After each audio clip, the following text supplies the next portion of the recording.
সাবধান হয়ে যান। মনে রাখবেন, জামিয়ার সাথে লাগতে যাবেন না, জামিয়ার সাথে লাগতে যাবেন না। জামিয়া এটা কোনো ব্যক্তির বানানো নয়, এটা নবীর আওলাদের বানানো। ঠিক কিনা কথা বলেন? এটা কোনো ব্যক্তি টাকা দিলেও চলবে, টাকা না দিলেও চলবে, কেউ পড়ালেও চলবে, কেউ না পড়ালেও চলবে, কেউ পড়লেও চলবে, কেউ না পড়লেও চলবে। কালকে আল্লামা মুফতি আব্দুল ওয়াজেদ হুজুর, আমার উস্তাদের উস্তাদ, বলতে লাগলেন জামিয়ার লাইব্রেরিতে লাইব্রেরিয়ান সাহেব একবার গভীর রাতে কোন একটা কিতাব নেওয়ার জন্য উঠেছেন লাইব্রেরিতে। লাইব্রেরি খোলার পরে দেখেন বাইরে থেকে তালা মারা ছিল, ভিতরে আলোকিত আলোকিত, মনে হচ্ছে কেউ লেখাপড়া করতেছে, কেউ ক্লাস নিচ্ছে। তো হুজুর কিবলাকে জিজ্ঞেস করা হলো, হুজুর লাইব্রেরি মে আর রাত্রেবেলা লাইব্রেরির মধ্যে আলো দেখতে পেয়েছি, লাইব্রেরি মে কিসি নে দরস দে রহা থা আর কিসি দরস লে রহা থা। তো হুজুর বলছেন জামিয়া ইলমে লাদুনির মাদ্রাসা শাহনশাহ সিরিকুট খুদ এসে গভীর রাতে ওখানে পড়ায় পড়ায় পড়ায়। জোরে বলেন সুবহানাল্লাহ।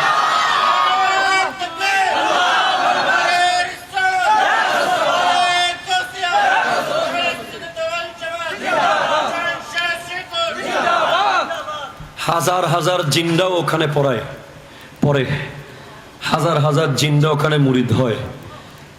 সুবহানাল্লাহ বলেন না। কোন মানুষ যদি নাও লাগে নাও থাকে, জিনরা জামিয়া চালাবে কিয়ামত পর্যন্ত। এটা জামিয়ার হাকিকত।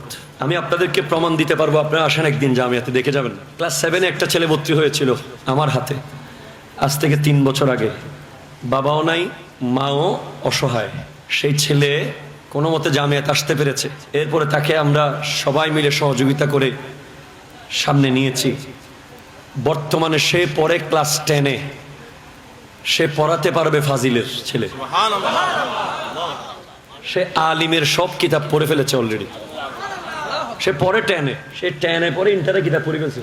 পড়ছে যে কিরকম, সে দেখলে মুখস্থ, দেখলে মুখস্থ, দেখলে মুখস্থ, পৃষ্ঠা খুলে একবার পরে তার মুখস্থ হয়ে যায়।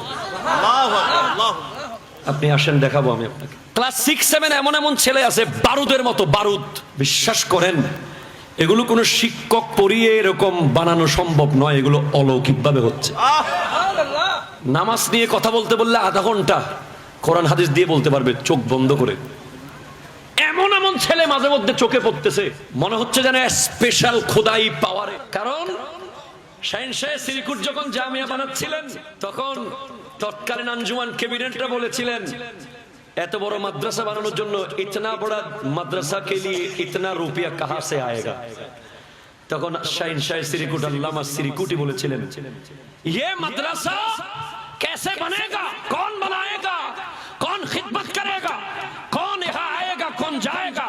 मदीना वाला के साथ बातचीत हो गया। মদিনা ওয়ালা থেকে সিগনেচার করে নেওয়া হয়েছে। সুবহানাল্লাহ।